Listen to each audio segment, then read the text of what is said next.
Assalamualaikum warahmatullahi wabarakatuh. Alhamdulillahirabbil alamin wassalatu wassalamu ala asyrofil anbiya'i wal mursalin wa ala alihi wa sahbihi ajma'in. Subhanaka la ilma lana illa ma 'allamtana innaka antal alimul hakim. Rabbi shrah li sadri wa yassir li amri wahlul 'uqdatam min lisani yafqahu qawli. Allahumma alhimna ma rasyada umurina wa a'izna min syururi anfusina wa min sayyiati a'malina wa la haula wa la quwwata illa billahil aliyyil azim. Bismillahirrahmanirrahim. Allahumma aftah alaina hikmataka wa ansyur alaina min khazaini rahmatika ya arhamar rahimin. Amin. Alhamdulillah, syukur kepada Allah Subhanahu wa taala kerana kita dapat berjumpa lagi di alam maya ini bagi meneruskan pembelajaran akhlak tahun 5 ya, bagi tajuk yang kedua iaitu adab dalam majlis. Jadi sebab itu saya nak tanya apa khabar semua. Saya doakan semua murid SRA Sungai Sedar dan sesiapa sahaja yang melihat video ini dalam keadaan sihat walafiat di samping keluarga yang tercinta dan sentiasa di bawah lindungan Allah Subhanahu wa taala. Jadi kita terus kepada tajuk kecil di dalam adab dalam majlis ya, terdapat 6 tajuk kecil ya. Yang pertama pengertian, yang kedua adab dalam majlis, yang ketiga dalil adab dalam majlis, yang keempat fadilat beradab ketika dalam majlis, yang kelima perkara yang dilarang ketika dalam majlis, dan keenam akibat tidak beradab ketika dalam majlis. Tajuk kita yang pertama ya, iaitu apa pengertian majlis, apa makna erti majlis itu. Sama-sama. Pengertian majlis ialah perhimpunan yang dihadiri oleh beberapa individu atau pelbagai lapisan masyarakat dengan tujuan tertentu. Yang Ustaz telah bahagikan kepada 3 bahagian pengertian majlis ini bagi mudah ingat. Ya, pengertian majlis ialah apa dia? Majlis ni ya, ialah perhimpunan yang dihadiri. Dihadiri oleh siapa? Oleh beberapa individu atau pelbagai lapisan masyarakat.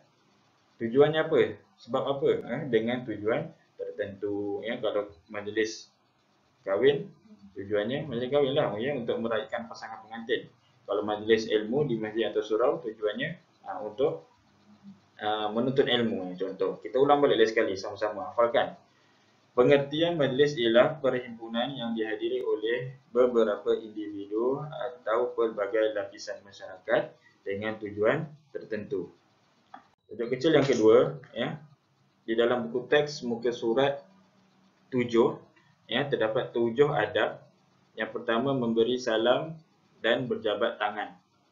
Ya, bila kita datang ke majlis kena memberi salam dan berjabat tangan. Jangan hanya memberi salam kepada orang yang kita kenal sahaja, yang tidak kenal pun kena memberi salam. Yang kedua, memakai pakaian sopan dan menutup aurat. Jangan, yang lelaki jangan pakai seluar pendek. Yang perempuan jangan kena pakai tudung, jangan tak pakai tudung. Adab yang ketiga, memenuhkan tempat di barisan hadapan terlebih dahulu kerana ada keberkatan dan pahala yang banyak yang lebih sekiranya kita duduk di barisan hadapan.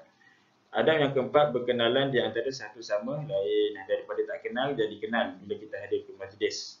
Adab yang kelima, memberi tempat duduk kepada orang yang baru sampai. Kita yang dah lama datang ke majlis tu kena cepat-cepat bangun dan beri duduk kepada orang yang baru sampai.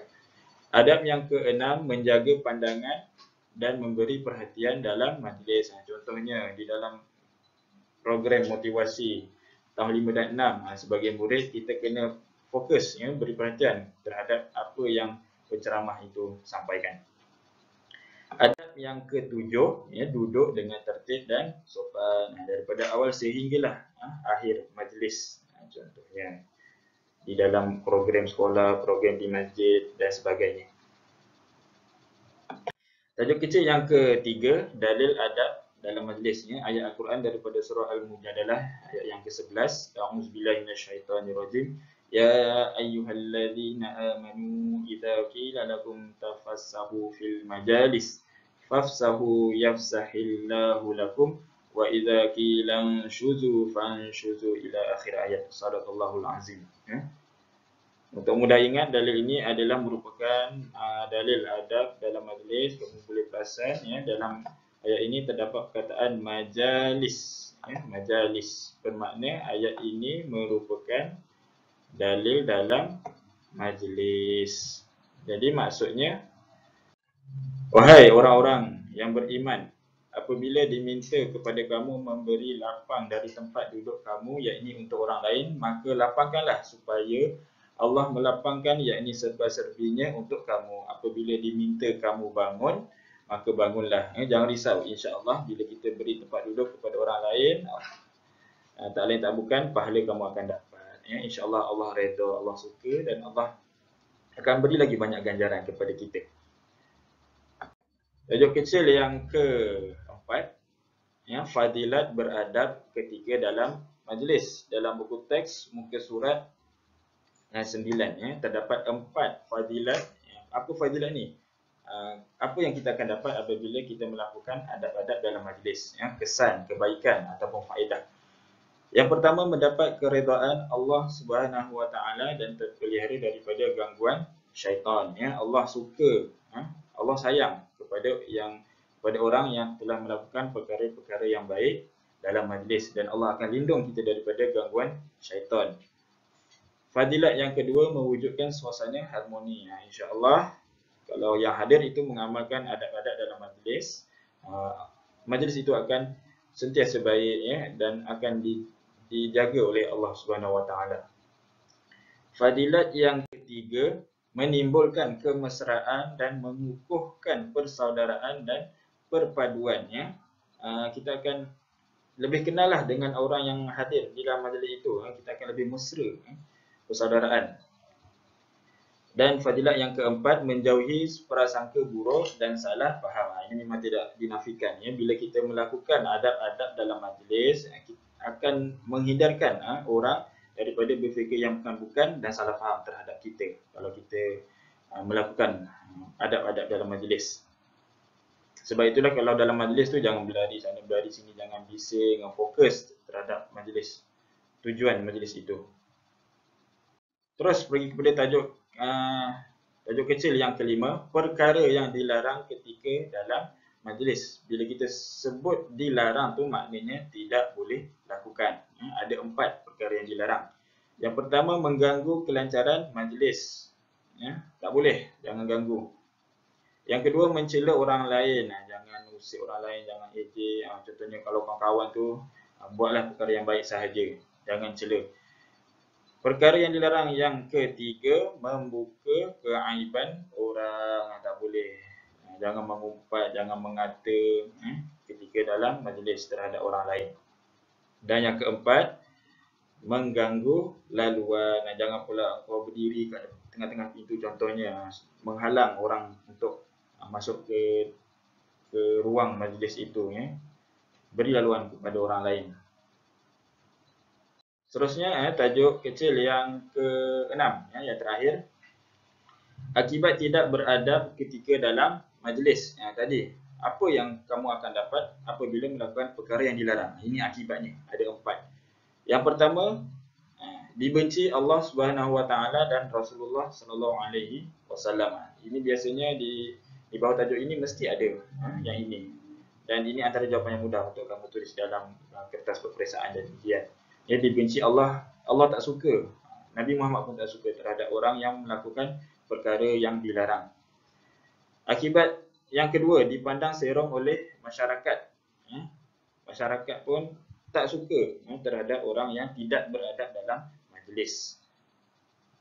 Yang ketiga ni pun berkaitan juga dengan yang kedua. Tidak mendapat kepercayaan masyarakat. Orang pun tak akan percaya terhadap orang yang melakukan perkara-perkara yang dilarang. Orang lain akan benci, masyarakat akan tak suka. Dan yang keempat, disisihkan oleh masyarakat dan tak suka jadi benci pula. Orang akan jauh daripada kita yang melakukan perkara-perkara yang dilarang ketika dalam majlis. Jadi, tahukah anda di dalam buku teks muka surat 11, duduk dalam majlis ilmu dipayungi para malaikat. Bila kita duduk, contohnya di dalam majlis ceramah di masjid, di surau, selain daripada mendapat pahala yang banyak, para malaikat ni akan lindung kita. Ya. Banyak sebenarnya kelebihan ya orang yang hadir di dalam majlis ilmu di masjid dan surau. Jadi sebagai murid kita mesti amalkan sentiasa beradab dan bersopan ketika berada dalam majlis. Tak kisahlah majlis itu di sekolah ke, di surau ke, di dewan ke, di mana-mana pun ya. Kita sebagai orang Islam mesti jaga adab dan mesti sentiasa bersopan ketika dalam majlis, kena hormat orang lain, yang tua, yang muda dan sebagainya. Yang bukan Islam, yang Islam pun kita kena adab, kena jaga adab selalu. Nabi Muhammad pun ya jaga adab, ajar kita jaga adab ketika dalam majlisnya. Nabi Muhammad ni dia nak menarik orang bukan Islam untuk masuk Islam. Inilah antara apa yang Nabi Muhammad tunjukkan ya, dengan menunjukkan adab ketika dalam majlis. Jadi saya rasa sampai di sini saja tajuk ini, adab dalam majlis. Jadi Ustaz harap apa yang kita telah belajar pada hari ini kamu amalkan, kamu sampaikan kepada orang lain yang tidak dapat melihat video ini. Jadi kita hidup kat dunia ni hanyalah semata-mata melakukan perkara yang Allah suruh dan meninggalkan perkara yang dilarang, perkara yang Allah tak suruh. Terima kasih. Cukup setakat di sini saja untuk tajuk kali ini. InsyaAllah kita akan berjumpa pada video tajuk akan datang. Assalamualaikum warahmatullahi wabarakatuh. Sejahtera bahagia pula.